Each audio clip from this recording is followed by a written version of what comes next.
মানে কোনো এক জায়গাতে কবর পুড়িয়ে দিচ্ছে, একটা বীভৎস ঘটনা।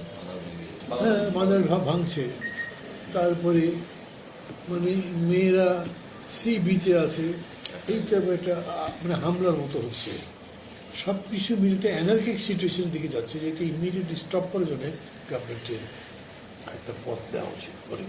এত বড় একটা অভ্যুত্থানের পরে যে সরকার হয়েছে, সেই সরকারের কাছে আমাদের প্রত্যাশা হচ্ছে তারা একটা সেই রকম সমাজের একটা ভিত্তি তৈরি করবে, সেই রকম একটা নির্বাচনী পরিবেশ তৈরি করবে, যেটা নিয়ে আমরা পরবর্তী ধাপে পৌঁছাতে পারি।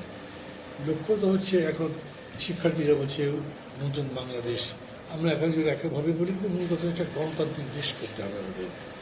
এবং এই গণতান্ত্রিক দেশ করবার জন্যে গণতান্ত্রিক পদ্ধতিই হতে হবে, আইনের মধ্যেই থাকতে হবে। দেশে তো এখন পর্যন্ত সংবিধান বাতিল করা হয়নি, বা কোনো বিপ্লবী সরকার, অর্ডিন্যান্সের সরকারও করা হয়নি।